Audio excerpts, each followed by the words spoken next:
नमस्कार दोस्तों, मैं Parasnath life high study IAS में आपका स्वागत है। आज हम लोग आगरा यूनिवर्सिटी के बीएड सेकेंड ईयर का 2022 में जो वार्षिक एग्जाम होने जा रहा है उसके लिए पेपर 203 अर्थात समावेशी विद्यालय का सृजन या क्रिएटिव एंड इंक्लूसिव स्कूल का फुल प्रैक्टिस सेट 2 हल करेंगे।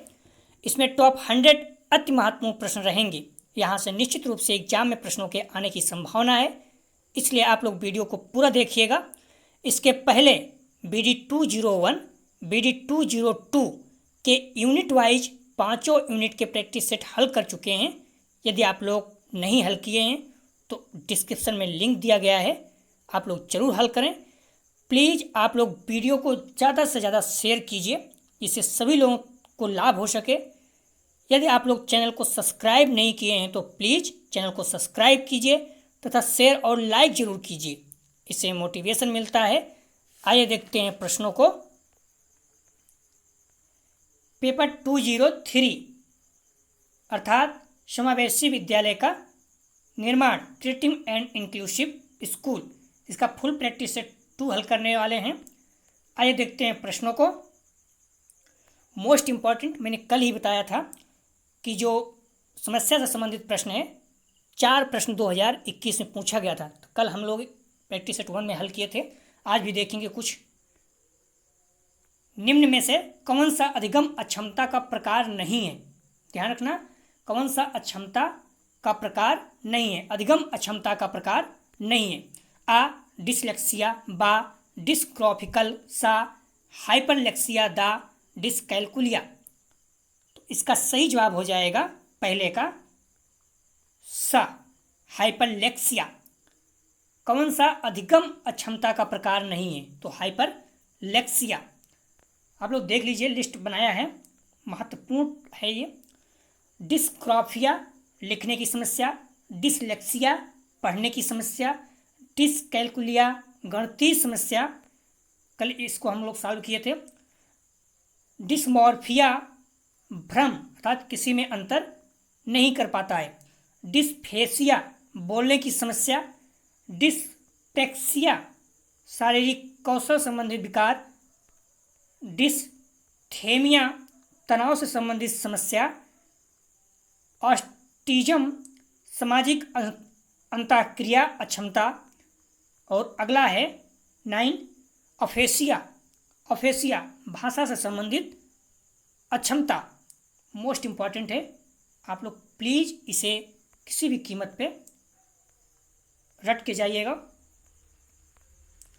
अगला प्रश्न है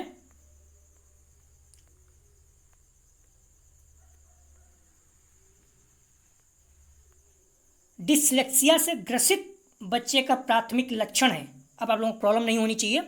तो डिसलेक्सिया से ग्रसित बच्चे का प्राथमिक लक्षण है आ ध्यान धारण की कमी, बा अलग सोच पढ़ने में प्रभावशीलता, सा पढ़ने में अक्षमता, दा दोहरावदार लोकोमोटर क्रियाओं में व्यस्त। तो इसका सही जवाब हो जाएगा 2 का डिसलेक्सिया से ग्रसित। बहुत ही सिंपल है, तो इसका सही जवाब हो जाएगा 2 का सा, पढ़ने में अक्षमता। डिसलेक्सिया से ग्रसित बच्चे की प्राथमिक लक्षण क्या है? पढ़ने में अक्षमता। प्लीज़ वीडियो को आप लोग ज़्यादा से ज़्यादा शेयर कीजिए जिससे सभी लोगों तक पहुंच सके। सफल समावेशी शिक्षा की आवश्यकता है। आ अक्षमता, बा अक्षमता निर्माण का भाव, बा अभिभावकों की कोई भागीदारी नहीं, सा अलगाव, दा संवेदीकरण। इसका सही जवाब हो जाएगा 3 का दा संवेदीकरण। प्लीज़ वीडियो को आप लोग शेयर कीजिए ज़्यादा से ज़्यादा जिससे सभी लोगों तक पहुंच सके। अगला प्रश्न है दृष्टिहीन बालकों को वही अध्यापक पढ़ा सकता है जो आ बुद्धिमान हो, बा अधिक पढ़ा लिखा हो, सा विशेष रूप से प्रशिक्षित हो, दा संवेदनशील हो। यह प्रश्न आप लोग ध्यान रखना, नॉर्मल अगर ध्यान देंगे तो हो जाएगा। तो इसका सही जवाब है दृष्टिहीन बालकों को वही पढ़ा सकता है जो, सही जवाब है दा संवेदनशील हो। अगला प्रश्न है निम्न में से किस प्रकार के विद्यालय में केवल भिन्न क्षमता वाले बच्चे पढ़ते हैं? आ विशिष्ट विद्यालय, बा एकीकृत विद्यालय, सा समावेशी विद्यालय, दा उपयुक्त सभी। इसका सही जवाब हो जाएगा, आप लोग ध्यान रखना, किस प्रकार के विद्यालय में विशिष्ट केवल भिन्न क्षमता वाले पढ़ते हैं, तो इसका सही जवाब हो जाएगा आ, विशिष्ट विद्यालय में। अगला प्रश्न है, जिग सी क्रियाएं संबंधित हैं, आ भूमिका निर्वहन से, बा प्रत्यय संप्राप्ति से, सा सहकारी अधिगम से, दा मस्तिष्क उद्वेलन से। इसका सही जवाब हो जाएगा, चिक सी क्रियाएं संबंधित है, इसका सही जवाब हो जाएगा सा, सहकारी अधिगम से। अगला प्रश्न है,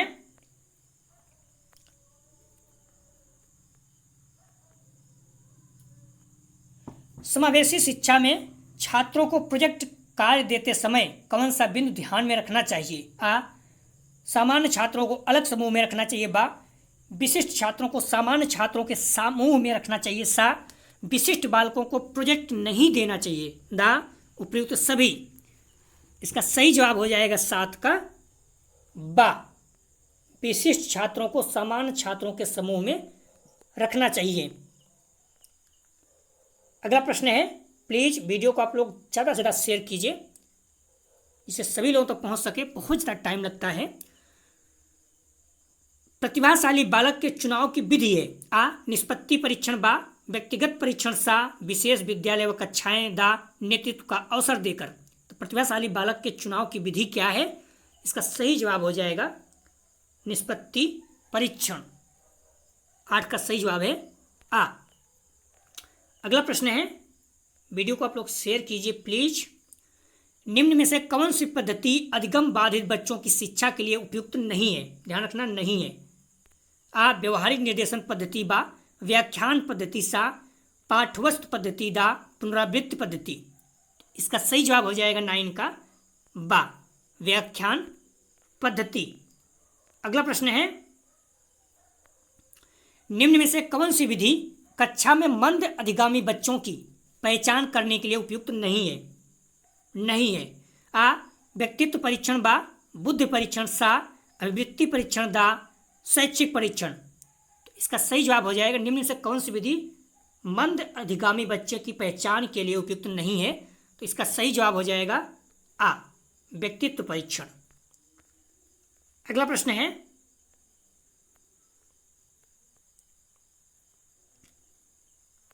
जब विशिष्ट छात्रों की आवश्यकता के अनुरूप उन्हें पूर्व निहित संरचना में ढाला जाता है तो वह आ विशिष्ट शिक्षा, बा एकीकृत शिक्षा, सा निदानात्मक शिक्षा, दा सामान्य शिक्षा। तो इसका सही जवाब हो जाता है 11 का, जब विशिष्ट छात्रों को आवश्यकता के अनुरूप उन्हें पूर्व निहित संरचना में ढाला जाता है तो वह, इसका सही जवाब हो जाएगा बा, एकीकृत शिक्षा। अगला प्रश्न है, प्लीज आप लोग वीडियो को शेयर कीजिए ज़्यादा से ज़्यादा।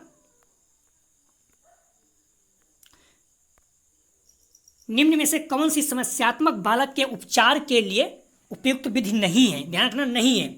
आ घर तथा परिवार का उचित वातावरण बनाना, बा बालकों की समस्याओं के प्रति कठोर दृष्टिकोण, सा बालक के रुचि के अनुरूप कार्यक्रमों का आयोजन, सा दा परिवार तथा विद्यालय के मध्य समन्वय। इसका सही जवाब हो जाएगा 12 का बा, बालकों की समस्याओं के प्रति कठोर दृष्टिकोण उपयुक्त विधि नहीं है। मैंने पहले ही कहा था, निगेटिव पॉइंट जो है वो सही नहीं होती है। अगला प्रश्न है, प्लीज़ आप लोग वीडियो को शेयर कीजिए अपने दोस्तों के या कॉलेज के जो भी ग्रुप हैं। किसी शिक्षा में विशिष्ट आवश्यकता होने या ना होने पर भी विशेष रूप से ध्यान दिया जाता है। आप लोग ध्यान रखना, इस वीडियो से कम 4 से 5 क्वेश्चन एग्जाम में आएगा, आप लोग देख लेना। तो इसलिए आप लोग बार बार टेस्ट देने के बाद PDF लीजिए और उसे पढ़िए। किसी शिक्षा में विशिष्ट आवश्यकता होने या ना होने पर भी विशेष रूप से ध्यान दिया जाता है। आ एकीकृत शिक्षा, बा सामान्य शिक्षा, सा निदानात्मक शिक्षा, दा विशिष्ट शिक्षा। तो इसका सही जवाब हो जाएगा 13 का सा, निदानात्मक शिक्षा। किसी शिक्षा में विशिष्ट आवश्यकता होने या ना होने पर विशेष रूप से ध्यान दिया जाता है, निदानात्मक शिक्षा पर। अगला प्रश्न है, निम्न में से कौन सा निदानात्मक शिक्षण की विशेषता नहीं है? विशेषता नहीं है। आ प्रत्येक छात्र की त्रुटि एवं कमियों को सही करना, बा या परीक्षा के पूर्व किया जाता है, सा या सामान्य एवं विशिष्ट छात्रों दोनों के लिए होता है, दा व्यक्तिगत भिन्नताओं के अनुसार छात्रों में शिक्षण करना। इसका सही जवाब हो जाएगा 14 का बा, या परीक्षा के पूर्व किया जाता है। अगला प्रश्न है, राष्ट्रीय माध्यमिक शिक्षा अभियान प्रारंभ किया गया। आ 2008 में, बा 2009 में, सा 2010 में, दा 2011 में। राष्ट्रीय माध्यमिक शिक्षा अभियान प्रारंभ किया गया, तो इसका सही जवाब हो जाएगा बा 2009 में। प्लीज आप लोग वीडियो को शेयर कीजिए। भिन्न अधिगमकर्ताओं वाले समावेशी कक्षा में सहकारी अधिगम एवं सहपाठी शिक्षण आ नहीं करना चाहिए तथा छात्रों को उनकी योग्यताओं के आधार पर अलग अलग करना चाहिए। बा केवल कभी कभी प्रयुक्त करना चाहिए क्योंकि इसमें सहपाठियों में प्रतिस्पर्धा उत्पन्न होती है। सा हतोत्साहित करना चाहिए। दा सहपाठी स्वीकार्य हेतु सक्रिय रूप से प्रेरित करना चाहिए। तो इसका सही जवाब हो जाएगा 16 का दा, सहपाठी स्वीकृति हेतु सक्रिय रूप से प्रेरित करना चाहिए। अगला प्रश्न है, ऑटिज्म में संबंधित है। आ सामाजिक अंतःक्रिया अक्षमता से, बा पढ़ने में अक्षमता से, सा लिखने में अक्षमता से, दा गणना में अक्षमता। इसका सही जवाब हो जाएगा ऑटिज्म में संबंधित है। सही जवाब हो जाएगा आ, सामाजिक अंतःक्रिया अक्षमता से। आप लोग देखिए, प्रॉब्लम से अब तक 3 क्वेश्चन हो गए हैं, तो प्रॉब्लम से बहुत ज़्यादा क्वेश्चन आए थे। प्लीज़ आप लोग वीडियो को शेयर कीजिए।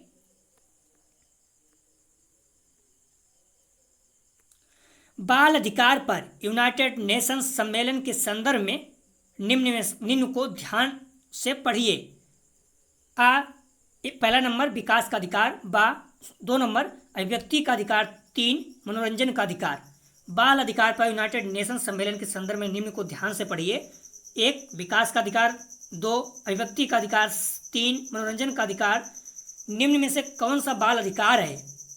आ केवल 1, बा केवल 1, 3, सा केवल 2, 3, दा 1, 2, 3। तो निम्नलिखित में से कौन सा बाल अधिकार है? तो इसका सही जवाब हो जाएगा 18 का दा, तीनों। अगला प्रश्न है, निम्न में से कौन सा विवरण भिन्नता को सबसे अच्छा प्रस्तुत करता है? आ या लोगों के मध्य भिन्नता को स्वीकार करता है, या लोगों के मध्य असमानता को स्वीकार करता है, सा या लोगों में भेदभाव बढ़ाता है, दा या लोगों में समानता लाता है।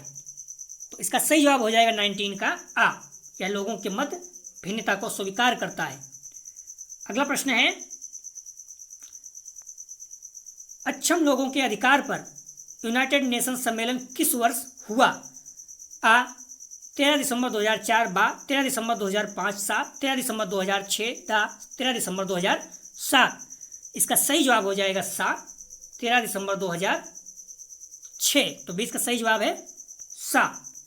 प्लीज आप लोग वीडियो को शेयर कीजिए। निम्न में से कौन सा गुण समावेशी शिक्षा में शिक्षक के लिए आवश्यक नहीं है? आ बच्चों के प्रति संवेदनशील, ता बा बच्चों के लिए धैर्य एवं लगाव, सा छात्रों की अक्षमता का ज्ञान, दा शिक्षक की सामाजिक आर्थिक स्थिति। तो इसका सही जवाब हो जाएगा 21 का। कौन सा गुण समावेशी शिक्षा के शिक्षकों के लिए आवश्यक नहीं है? शिक्षक की सामाजिक आर्थिक स्थिति, वो गरीब है या कैसी सामाजिक स्थिति है, ये आवश्यक नहीं है। अगला प्रश्न है, अधिगम अक्षम बच्चों एवं मानसिक मंदित बच्चों में अंतर है। आ वे प्रायः औसत बुद्धिमत्ता के होते हैं, बा वे अधिकांश बच्चों में सीखने हेतु योग्य होते हैं, सा उन्हें एक क्षेत्र में अधिगम अक्षमता होती है, दा उपयुक्त सभी। इसका सही जवाब है अधिगम अक्षम बच्चों एवं मानसिक मंदित बच्चों में अंतर है, उपयुक्त सभी, तीनों। अगला प्रश्न है, एक सृजनशील छात्र निम्न में से किन क्रियाओं के द्वारा चिन्हित किया जा सकता है? आ प्रश्न का सही उत्तर देकर, बा समस्या पर वास्तविक विचारों को व्यक्त कर, सा अन्य के साथ बुद्धिमत्तापूर्ण व्यवहार, दा किसी समस्या का समाधान। तो इसका सही जवाब हो जाएगा 23 का बा, समस्या पर वास्तविक विचारों को अभिव्यक्त करके। प्लीज वीडियो को आप लोग शेयर कीजिए जिससे सभी लोगों को लाभ हो सके। बच्चे तथा युवा लोगों में सुनाई देने की आवृत्ति है, ये जीएस क्वेश्चन साइंस का है। फिजिक्स का किसी भी एग्जाम में पूछा जाता है।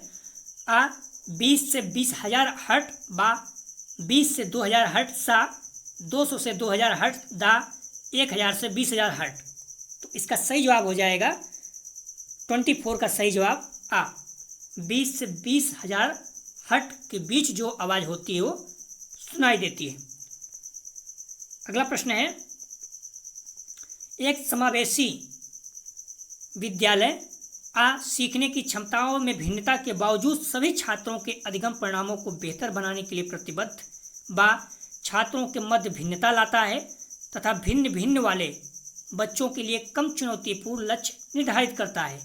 सा छात्रों की अक्षमता के अनुसार अधिगम आवश्यकताएं निर्धारित करता है।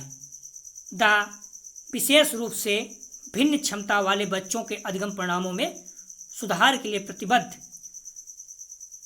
एक समावेशी विद्यालय, तो इसका सही जवाब हो जाएगा 25 का आ। सीखने की क्षमताओं में भिन्न के बावजूद सभी छात्रों के अधिगम परिणामों को बेहतर बनाने के लिए प्रतिबद्ध। अगला प्रश्न है, प्रतिभाशाली बालक एक विशिष्ट बालक होता है। या कथन है आ सत बा असत सा अनिश्चित दा इनमें से कोई नहीं। इसका सही जवाब हो जाएगा 26 का आ। सत्य है, प्रतिभाशाली बालक विशिष्ट बालक होता है, ये सत्य है। अगला प्रश्न है, सैमुअल ग्रिडले हुए किस देश से संबंधित हैं। आ अमेरिका बा पाकिस्तान सा चीन दा ब्रिटेन। तो इसका सही जवाब हो जाएगा आ। 27 का सही जवाब आ, अमेरिका से। प्लीज़ वीडियो को आप लोग शेयर कीजिए। आईईपी का पूर्ण रूप होता है, अर्थात आईईपी का फुल फॉर्म आ पारस्परिक एजुकेशन प्रोग्राम बा इंटर एजुकेशन प्रोग्राम सा इंडिविजुअल एजुकेशन प्रोग्राम दा इनमें से कोई नहीं। तो इसका सही जवाब हो जाएगा सा इंडिविजुअल एजुकेशन प्रोग्राम। अगला प्रश्न है, शिक्षा का अधिकार 2009 कब अस्तित्व में आया। आ 1 अप्रैल 2010 बा 1 मई 2010 सा 10 जून 2009 दा 10 मई 2009। इसका सही जवाब हो जाएगा 29 का आ। 1 अप्रैल 2010 में ये शिक्षा का अधिकार अधिनियम अस्तित्व में आया। 2009 में बना था शिक्षा अधिकार अधिनियम, इसलिए 2009 रखा गया है। शिक्षा का अधिकार अधिनियम शिक्षा का अधिकार 2009 में बन गया था, लेकिन 1 अप्रैल 2010 में अस्तित्व में आया। अगला प्रश्न है, SCERT का पूर्ण रूप क्या है। ध्यान रखना, हम लोग जो कल टेस्ट किए थे उसमें सी का मतलब पूछा था, यहाँ पर SCERT का पूर्ण रूप पूछ लिया है। तो इसका सही जवाब A state council of education research and training बा statics council of education research and training सा state council of education research and training दा इनमें से कोई नहीं। तो इसका सही जवाब हो जाएगा SCERT का पूर्ण रूप सा state council of education research and training. Please आप लोग वीडियो को शेयर कीजिए।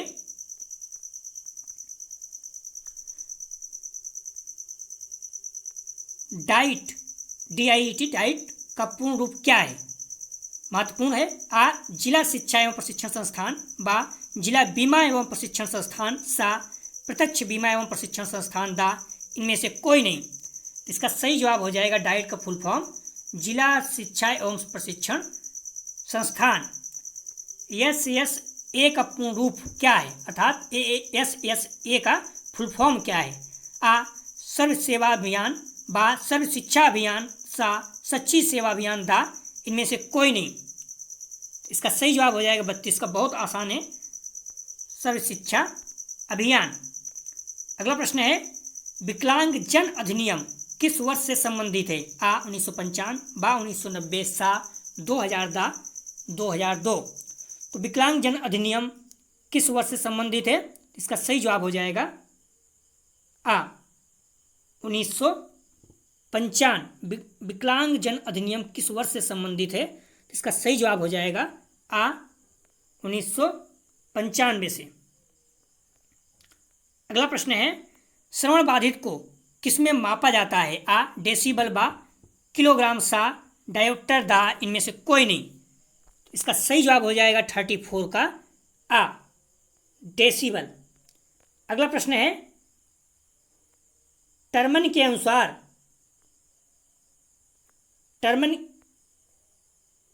टर्मन के अनुसार विशिष्ट बालक होने का आधार है? आ शैक्षिक विकास, बा शारीरिक विकास, सा मानसिक विकास, दा उपयुक्त में से सभी। तो इसका सही जवाब हो जाएगा 35 का दा उपयुक्त सभी। अगला प्रश्न है, पिछड़े बालक की शैक्षिक लब्धि होती है? आ 85 से कम, बा 85 से ज़्यादा, सा 140 प्लस, दा 90 या 100। तो आप लोग ध्यान रखना, 36 का सही जवाब हो जाएगा पिछड़े बालकों की शैक्षिक लब्धि होती है तो 85 से कम। 140 प्रतिभाशाली होते हैं और 90 से 100, हालांकि 90 से 110 है तो सामान्य होते हैं। तो इसका सही जवाब हो जाएगा 36 का आ। प्लीज़ वीडियो को आप लोग शेयर कीजिए। कौन सा बालक विशिष्ट बालक नहीं है? पिछड़ा बालक, बा औसत बालक, सा प्रतिभाशाली बालक, दा विकलांग बालक। तो इसका सही जवाब हो जाएगा, बहुत ही सिंपल है, कौन सा बालक विशिष्ट बालक नहीं है? तो 37 का सही जवाब हो जाएगा बा औसत बालक, पिछड़ा बालक, विशिष्ट बालक नहीं है। अगला प्रश्न है, सामान्य बालकों की IQ होती है? इसके एक क्वेश्चन पहले हम लोग बता चुके हैं, बता दिए थे। आ गलत नहीं होना चाहिए आंसर। आ 90 से 110, बा 70 से कम, सा 85 से ज़्यादा, दा इनमें से कोई नहीं। तो इसका सही जवाब हो जाएगा 38 का। सामान्य बालकों का IQ लेवल क्या होता है? तो इसका सही जवाब हो जाएगा 38 का आ। 90 से 110 जो है सामान्य बालक का IQ लेवल होता है। अगला प्रश्न है, भारतीय पुनर्वास परिषद की स्थापना कब हुई? आ 1993, बा 1988, सा 1990, दा 1987। तो भारतीय पुनर्वास परिषद की स्थापना कब हुई? इसका सही जवाब हो जाएगा आ 1993। प्लीज वीडियो को आप लोग शेयर कीजिए। DPEP का पूर्ण रूप क्या है? A district primary education program, b district plan of education program, c direct primary education program, d digital primary education program. तो इसका सही जवाब हो जाएगा 40 का DPE का पूर्ण रूप। इसका सही जवाब हो जाएगा आ डिस्ट्रिक्ट प्राइमरी एजुकेशन प्रोग्राम। अगला प्रश्न है, प्लीज़ वीडियो को आप लोग शेयर कीजिए। भारत में DPEP कब शुरू हुआ? अब देखिए, DPEP से 2 प्रश्न अभी तक हो गया। आ 1990, बा 1988, सा 1994, दा 2002। तो भारत में DPEP कब शुरू हुआ? इसका सही जवाब हो जाएगा 41 का सा 1994। 41 का सही जवाब है। जैसे जो समस्याएं वाला प्रश्न है उससे, या इस तरह का टॉपिक जो है उसे आप जरूर देख के जाइए, क्योंकि टॉपिक अगर कई प्रश्न पूछता तो जाहिर सी बात है मना। देखिए, तीसरा प्रश्न आ गया DPEP से, मोस्ट इंपॉर्टेंट टॉपिक है। आप प्लीज आप लोग पढ़ लीजिएगा इसे। DPEP का मुख्य उद्देश्य था आ ड्रॉप आउट दर को कम करना, बा प्राइमरी शिक्षा का सार्वभौमिकरण करना, सा आ और बा दोनों, दा इनमें से कोई नहीं। तो इसका सही जवाब हो जाएगा 42 का सा आ और बा दोनों। अगला प्रश्न है, माध्यमिक स्तर पर विकलांगों के लिए समावेशी शिक्षा योजना शुरू की? आ राज्य सरकार, बा केंद्र सरकार, केंद्रीय सरकार, सा UGC, दा डाइट। तो माध्यमिक स्तर पर विकलांगों के लिए समावेशी शिक्षा योजना शुरू की। इसका सही जवाब हो जाएगा 43 का बा केंद्रीय सरकार। अगला प्रश्न है, चिल्ड्रन विथ डिसेबिलिटी एक्ट कब अस्तित्व में आया? Most important. आ 1995, बा 1990, सा 2000, दा इनमें से कोई नहीं। तो चिल्ड्रन विथ डिसेबिलिटी एक्ट कब अस्तित्व में आया? इसका सही जवाब हो जाएगा 44 का बा 1990। 1975 में हैंडीकैप्ड चिल्ड्रन एक्ट था, जो बाद में 1990 में संशोधित करके डिसेबिलिटी एक्ट कर दिया गया। अगला प्रश्न है, पर्सन्स विथ डिसेबिलिटी एक्ट योजना का मुख्य उद्देश्य क्या था? आ अंधेपन का संरक्षण, बा कम दृष्टि संरक्षण, सा सुनने में परेशानी का संरक्षण, दा उपयुक्त में से सभी। तो इसका सही जवाब हो जाएगा 45 का दा उपयुक्त में से सभी। अगला प्रश्न है, देखिए, डिसेबिलिटी से तीसरा प्रश्न आ गया। आप लोग प्लीज इस टॉपिक को देख के जाइएगा। संविधान के किस अनुच्छेद का संबंध person with disability act person with disability act से है।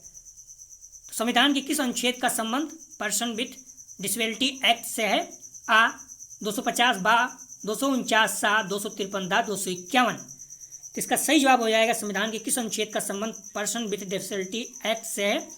इसका सही जवाब हो जाएगा 46 का सा, अनुच्छेद 253 से। प्लीज आप लोग वीडियो को शेयर कीजिए। क्या NIOS समावेशी शिक्षा में मददगार होती है? आ हाँ, बा नहीं, दा, अनिश्चित दा, इनमें से कोई नहीं। इसका सही जवाब हो जाएगा 47 का आ हाँ। NIOS मतलब जो दूरस्थ शिक्षा कार्यक्रम अर्थात ओपन से होता है, इसे इग्नू या राजस्थान टंडन है। तो क्या NIOS समावेशी शिक्षा से मददगार है? तो बिल्कुल है। अगला प्रश्न है, कौन सा सार्वभौमिक प्राइमरी शिक्षा पर बल देता है? आ UGC बा, NCTE सा, सर्व शिक्षा अभियान दा, उपरोक्त में से सभी। कौन सा सार्वभौमिक प्राइमरी शिक्षा पर बल देता है? तो इसका सही जवाब हो जाएगा 48 का सा, सर्व शिक्षा अभियान। किस सन में चलाया गया था आप लोग बताइए पीठ संवत्सर में। क्या तमन्ना एक गैर लाभ स्वैच्छिक संगठन है? आ तमन्ना एक योजना है, ध्यान रखना आप लोग। क्या एक गैर लाभ स्वैच्छिक संगठन है? तो ये संगठन है। तमन्ना क्या है? एक संगठन है। आ हाँ, बा नहीं, दा, निश्चित दा, इनमें से कोई नहीं। तो तमन्ना एक गैर लाभ स्वैच्छिक संगठन है। इसका सही जवाब हो जाएगा 49 का आ हाँ। ऑर्गेनाइजेशन है। प्लीज वीडियो को शेयर। NGO से देखिए प्रश्न पूछा है, NGO का पूर्ण रूप क्या होता है? आ नॉन गवर्नमेंटल ऑर्गेनाइजेशन बा, नो गवर्नमेंटल ऑर्गेनाइजेशन सा, नॉट गवर्नमेंटल ऑर्गेनाइजेशन दा, इनमें से कोई नहीं। तो इसका सही जवाब हो जाएगा 50 का आ नॉन गवर्नमेंटल ऑर्गेनाइजेशन। अगला प्रश्न है, प्लीज वीडियो को शेयर कीजिए। RCI भारतीय पुनर्वास परिषद भारतीय पुनर्वास परिषद संवैधानिक निकाय कब बनी? आ 11 दिसंबर 2001 बा, 22 जून 1993 सा, 20 अगस्त 1999 दा, 1 जनवरी 2010। इसका सही जवाब हो जाएगा 51 का सही जवाब है भारतीय पुनर्वास परिषद संवैधानिक निकाय कब बनी? इसका सही जवाब हो जाएगा 22 जून 1993। अगला प्रश्न है,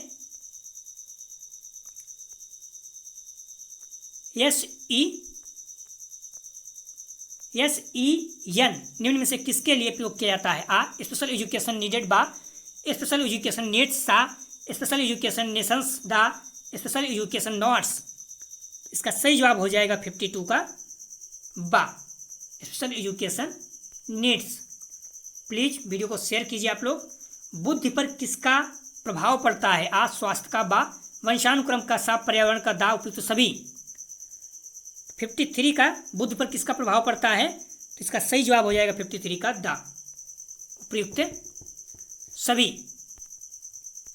अगला प्रश्न है, निर्देशन प्रक्रिया है? आ औपचारिक बा, अनौपचारिक सा, जीवन पर्यंत सा, दा, उपयुक्त सभी।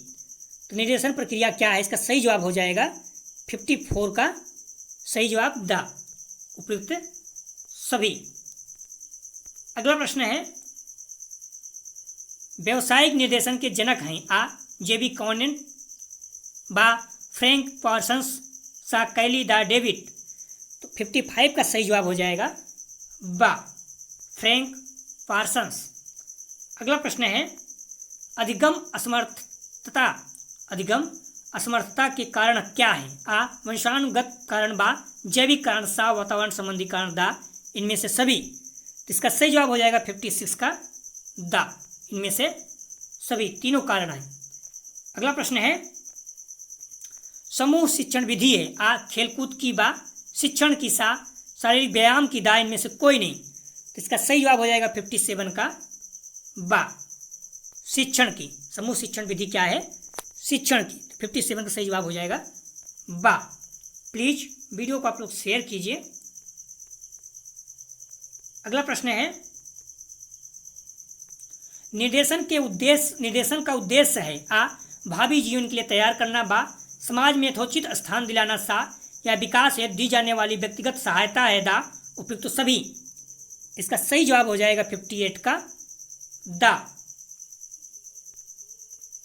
प्लीज़ एग्जाम डेट आने के बाद आप लोग मॉडल पेपर और बुक खूब अच्छे से पढ़िए, जितनी बार हो सके मॉडल पेपर पढ़िए और टेस्ट दीजिए मेरे साथ, क्योंकि आपको पता चलेगा आपको क्या कमज़ोर है, तो इससे आपको ये होगा कि आप दोबारा पढ़ेंगे।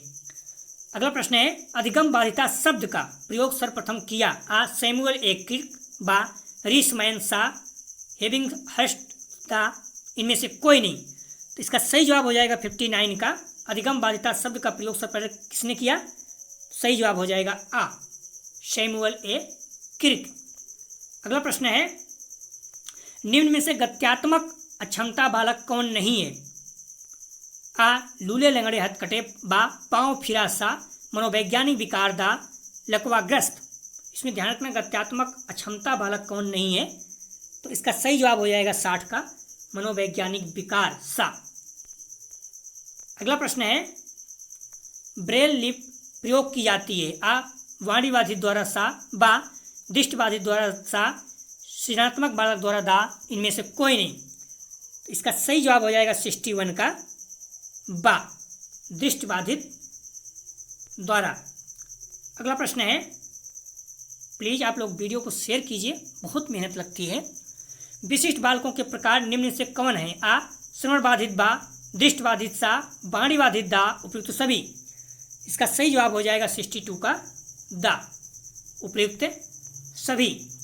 अगला प्रश्न है, अधिगम बाधिता की विशेषता है आ पढ़ने की असमर्थता बा लेखन की असक्ता सा संप्रेषण की समझने की समस्या दा उपयुक्त सभी। इसका सही जवाब हो जाएगा 63 का दा, उपयुक्त सभी। अगला प्रश्न है, पठन वैकल्य बच्चों के प्राथमिक लक्षण क्या है? आ न्यून अवधान विकार बा अवसारी चिंतन सा धारा प्रवाह पढ़ने की क्षमता दा एक ही गतिविषक कार्य को बार बार दोहराना। इसका सही जवाब हो जाएगा 64 का सा, धारा प्रवाह पढ़ने की अक्षमता। अगला प्रश्न है, निम्न में से मनोवैज्ञानिक पिछड़ेपन का कारण नहीं है? आ वंशानुक्रम बा शारीरिक कारक सा संवेदनात्मक कारक दा सांस्कृतिक कारक। मानसिक पिछड़ेपन का कारण नहीं है, तो इसका सही जवाब हो जाएगा 65 का दा, सांस्कृतिक कारक जो है ये मानसिक पिछड़ेपन का कारण नहीं है। अगला प्रश्न है, समस्यात्मक बालकों की विशेषता है आ अप्रसन्नता बा भय सा संदेह भाव दा उपयुक्त सभी। तो इसका सही जवाब हो जाएगा 66 का, समस्यात्मक बालक की विशेषता है सभी, उपयुक्त सभी दा। अगला प्रश्न है, राष्ट्रीय दृष्टिबाधितार्थ संस्थान NIVH कहाँ स्थित है? आ देहरादून बा झांसी सा नई दिल्ली दा आगरा।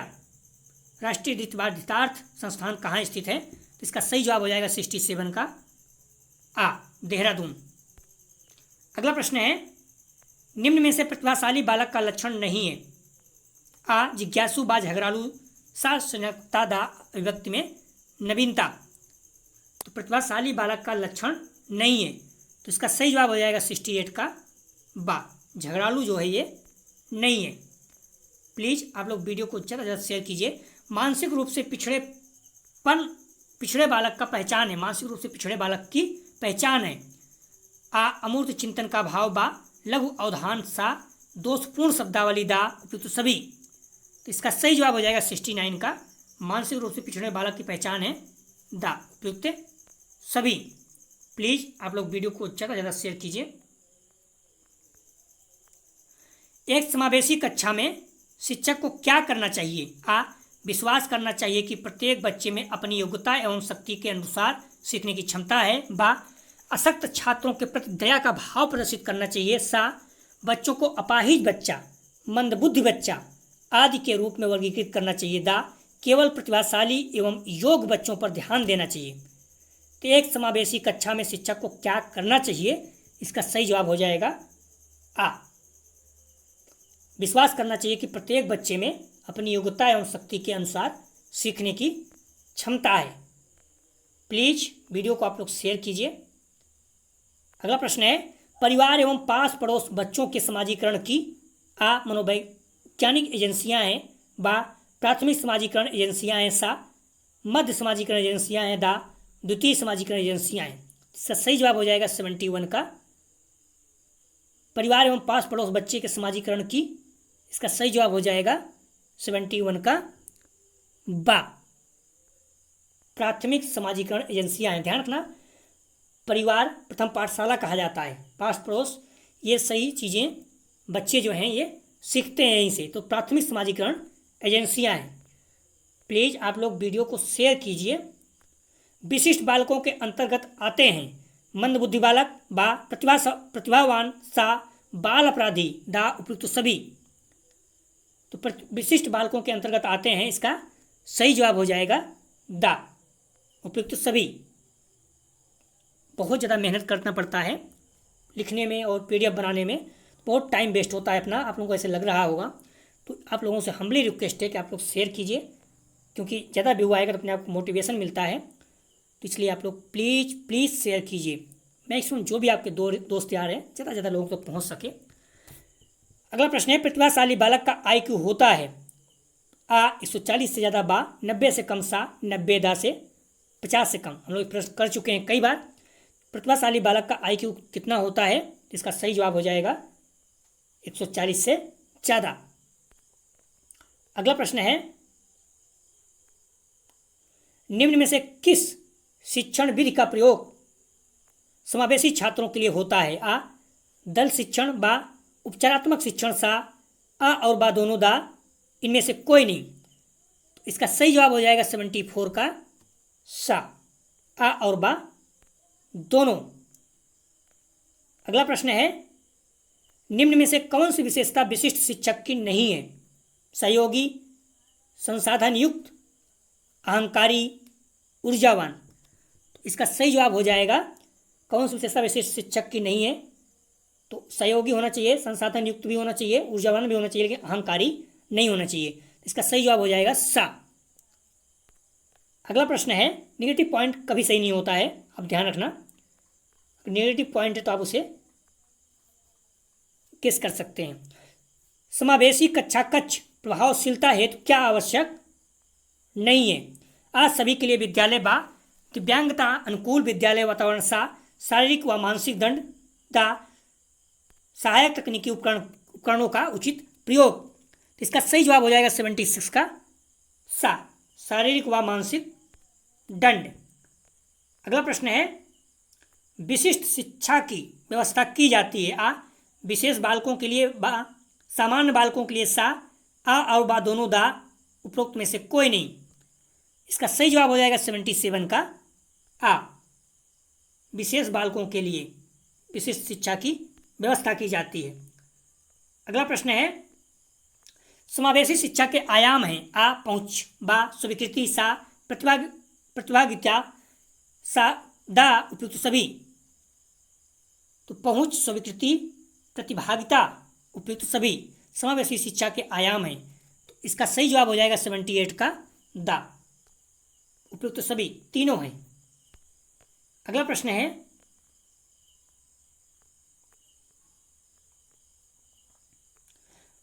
भारत में सभी को शिक्षा का अभिप्राय है? भारत में सभी को शिक्षा का अभिप्राय है? आ पूर्व बाल अवस्था देख रेख एवं शिक्षा, बा प्राथमिक शिक्षा का सार्वभौमिकरण, सा सभी वंचितों की शिक्षा, दा इनमें से सभी। तो इसका सही जवाब हो जाएगा 79 का दा, इनमें से सभी। प्लीज आप लोग वीडियो को शेयर कीजिए। किस दस्तावेज में कहा गया है समान भागीदारी के रूप में आम समाज के साथ विकलांगों को समेकित करना, उन्हें समाज विकास के लिए तैयार करना तथा साहस एवं विश्वास के साथ जीवन का सामना करने के योग्य बनाने से है? किस दस्तावेज में कहा गया है समान भागीदारी के रूप में आम समाज के साथ विकलांगों को समेकित करना, उन्हें समान विकास के लिए तैयार करना तथा साहस एवं विश्वास के साथ जीवन का सामना करने के योग्य बनाना है? आ NEP 2020, बा NPE 1986, सा शिक्षा नीति 1968, दा इनमें से कोई नहीं। तो इसका सही जवाब हो जाएगा 80 का बा, NPE 1986।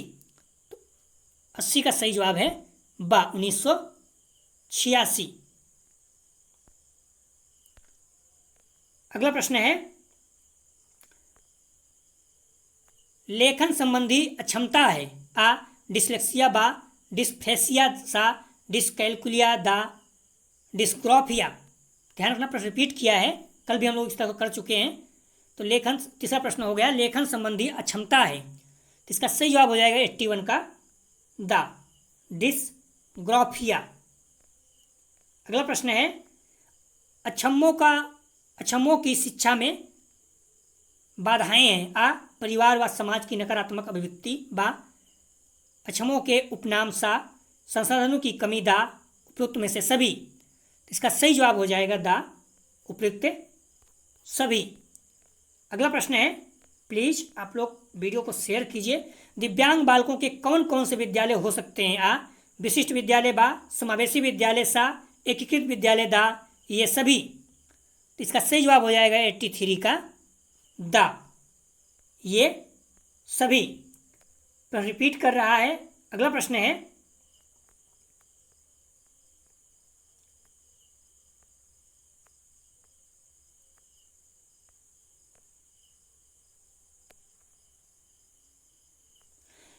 विशिष्ट विद्यालय की स्थापना का उद्देश्य नहीं है। आ अक्षम बालकों की शिक्षा, बा दिव्यांग श्रेणी के अनुसार अलग अलग कक्षा, सा मानवीय पूंजी का निर्माण, दा व्यक्तिगत लाभ। इसका सही जवाब हो जाएगा 84 का दा व्यक्तिगत लाभ। अगला प्रश्न है, समावेशी शिक्षा व्यवस्था के अंतर्गत आ कक्षा का विविधताओं को स्वीकार एवं सम्मान किया जाता है, बा कम अक्षम व सामान्य बालकों को एक साथ एक ही कक्षा में पढ़ाया जाता है, सा शिक्षक जानकार तथा संवेदनशील होते हैं, दा उपयुक्त सभी। तो इसका सही जवाब हो जाएगा 85 का दा उपयुक्त सभी। अगला प्रश्न है,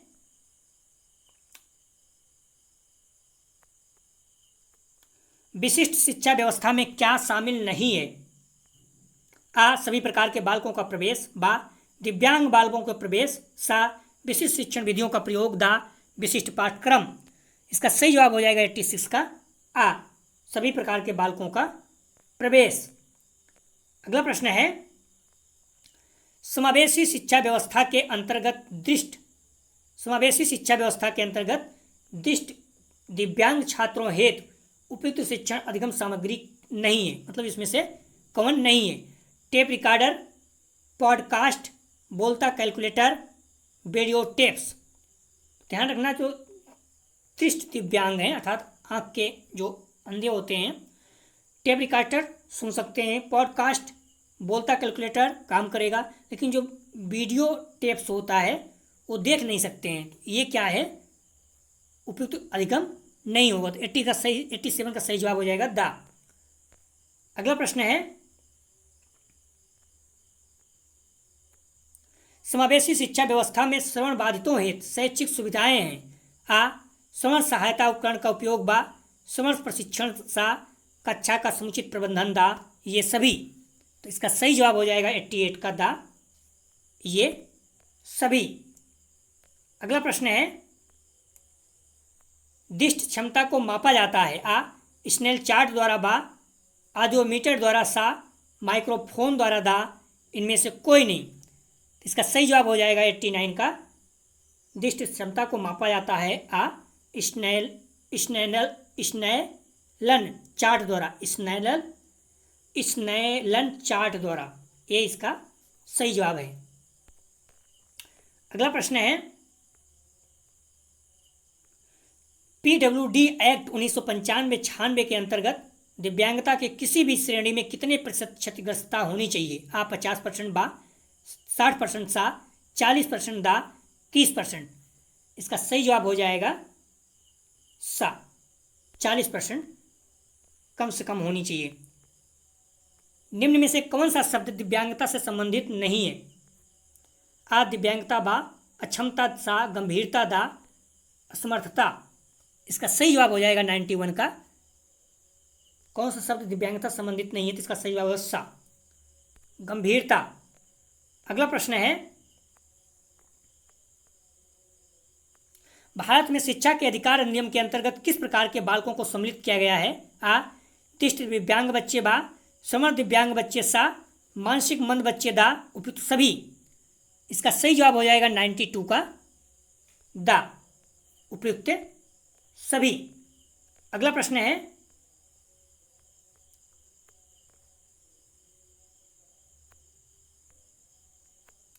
भारतीय संविधान के किस अनुच्छेद में कहा गया है राज्य बेरोजगारी, वृद्धों, रोगी व्यक्तियों व असहाय व्यक्तियों के लिए शिक्षा, व्यवसाय, जन सहायता का प्रावधान करेगा? आ अनुच्छेद 40 बा, अनुच्छेद 41 सा, अनुच्छेद 45 दा, अनुच्छेद 29। इसका सही जवाब हो जाएगा 93 का बा, अनुच्छेद 41 में। 40 में क्या है बताइए आप लोग? पंचायती राज व्यवस्था के बारे में। 29 जो है ये अल्पसंख्यक के धर्म के बारे में, और 45 जो है सभी लोगों के लिए समान। तो अनुच्छेद 45 में क्या है? 14 वर्ष से कम उम्र के आयु के बच्चों को निःशुल्क शिक्षा की व्यवस्था राज्य सरकार करेगी। तो ध्यान रखना है, इस महत्वपूर्ण है। आप लोग कोई भी एग्जाम देने जाएंगे तो वहाँ पर पूछा जा सकता है। अगला प्रश्न है, PWD एक्ट